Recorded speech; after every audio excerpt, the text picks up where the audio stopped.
en las elecciones estadounidenses? Bueno, en términos simples, las encuestas funcionaron bien. La oposición demócrata recuperó el control de la Casa de Representantes, o básicamente lo que nosotros consideramos la Cámara Baja, el equivalente a nuestra Cámara de Diputados, y el Partido Republicano, el partido del presidente Trump, mantuvo la mayoría en el Senado. Ahora, esto es bien interesante para la política estadounidense, porque un Congreso dividido, donde la Cámara lo tiene un partido y el Senado lo tiene otro, es una, llamémoslo así, una fórmula que se ha repetido varias veces, que es para anticipar que muchas de las cosas que el presidente Trump quiera hacer, si es que tenía dificultades antes, aún cuando tenía mayoría, ahora va a tener mucho más. Entre otras cosas, porque la Cámara de Representantes en Estados Unidos tiene uno de los más potentes atributos en términos de fiscalización que hay en las democracias modernas. Y ya se ha hablado muchísimo de que van a haber probablemente comisiones investigativas en una serie de materias que se anticiparon antes incluso de la carrera electoral que terminó ayer en la noche. Otra situación novedosa y que fue muy bien vista ayer fue la cantidad de mujeres que participaron y la cantidad de mujeres que ganaron las carreras para particularmente la Cámara Baja. Se ganaron más de 100 escaños por mujeres proporcionalmente a lo que había habido en elecciones anteriores. Se presentaron una cantidad enorme de candidatas con posibilidades, la gran mayoría de ellas demócratas, y ganaron. Y por lo tanto se está escribiendo ya en Estados Unidos de que una forma de manifestar la resistencia a las políticas de Donald Trump era justamente el tener muchas más mujeres demócratas en el Congreso, entendiendo que el Partido Demócrata ha criticado muchísimo al presidente Donald Trump por lo que consideran su misoginia, su desprecio, su desdén permanente a través de los twitters y también en referencias históricas a las mujeres. Y por lo tanto que aparezca el Partido Demócrata recuperando la Cámara de Representantes con un número enorme de mujeres es algo también extraordinariamente interesante.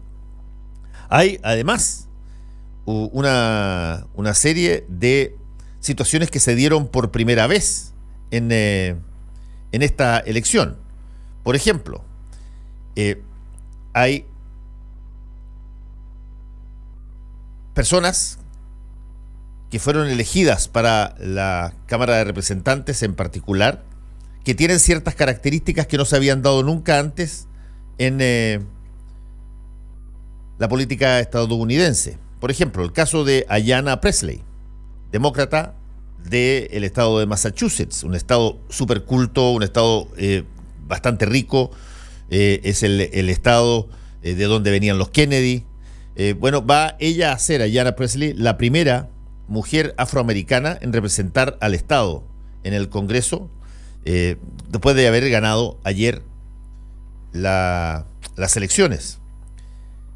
Después tienes a una persona como Jared Polis, que es un tipo que tiene mucha plata, que es un tipo bastante rico, es demócrata, él había sido ya, era representante en el estado de Colorado, y se presentó y ganó, y se transforma en una característica particular de las discusiones en términos de las posiciones de Donald Trump, en la primera persona que ha declarado su condición de homosexual, elegido como gobernador en cualquier estado.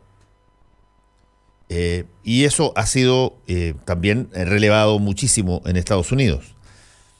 Ilhan Omar y Rashida Tlaib son dos mujeres demócratas que se convirtieron en las primeras mujeres de religión musulmana en ser elegidas para la Cámara de Representantes. Y esto tiene una connotación especial. Ahora, tampoco hay que fijarse demasiado en las características étnicas o en las características raciales, porque las personas son escogidas no porque sean negras o porque sean musulmanas, son escogidas por lo que ellas tienen que ofrecer en su programa o tienen que ofrecer en términos de las características que la gente aprecia en su accionar político. De repente reducir todo esto a que ella es musulmana o que ella es negra, parece que se mirara exclusivamente una fracción o un fragmento de la persona que llega al Congreso. Pero aún así, si es que en algún momento dado se pensó que todo lo que eran los discursos oficiales desde la Casa Blanca respecto a las críticas al musulmanismo y a toda la posición que normalmente el presidente Trump ofrecía en términos de su comparación con su base cristiana, bueno, no fue óbice ninguna de esas características para que dos mujeres, Ilhan Omar y Rashida Tlaib, fueran elegidas a la Cámara de Representantes. La diputada Omar va a ser la primera persona de origen somalí en servir en el Congreso de Estados Unidos. Y la diputada ahora Tlaib es palestina de origen, de su familia, y ha sido una de las personas que más ha abogado por una serie de medidas que al presidente Trump lo irritan profundamente, como es el caso del sistema de salud de Barack Obama. Por ejemplo, hay dos personas que fueron también elegidas por primera vez en una característica que tienen. No por eso fueron elegidas, repito, fueron elegidas por lo que ellos presentaban en términos de sus programas y de sus posiciones, pero su posición política, pero tenían características especiales. Sharice Davids y Deb Haaland fueron dos demócratas que fueron elegidas ayer, que son las primeras mujeres que se llaman nativoamericanas, o sea, de origen étnico indioamericano, indio-estadounidense, después de ganar ayer sus carreras congresales. Además, si es que alguien quería agregarle más características especiales que pasan por primera vez, Sharice Davids, es además lesbiana y fue elegida a la Cámara de Representantes. Bueno, también eso no fue solamente primeras cosas que pasaron en favor exclusivamente de los demócratas, también pasaron cosas exclusivamente a favor de los republicanos. Por ejemplo, Marsha Blackburn, una republicana muy dura, muy pro-Trump, muy dura, va a ser la primera mujer senadora en el estado de Tennessee, que es un estado muy duro, muy conservador de la historia.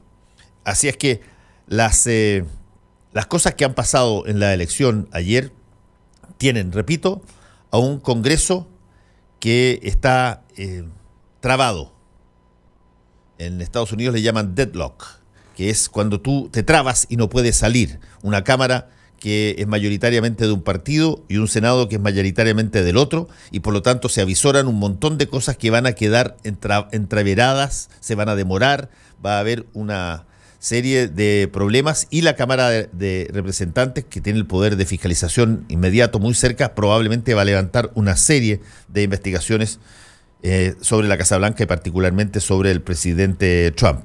¿Quién ganó? ¿Ganó Trump? No, Trump necesitaba, y él había luchado muchísimo por eso, necesitaba obtener el apoyo de la Cámara de Representantes para tener la posibilidad de pasar muchas de las leyes que están trabadas, entorpecidas, tanto judicialmente como por parte de los congresistas. Así es que vamos a ver cómo se presenta este primer día post elecciones en Estados Unidos y qué puede reflejar aquello en la actitud del presidente más poderoso del planeta. Soy Fernando Paulsen y comienza Combinación Clave. Muchos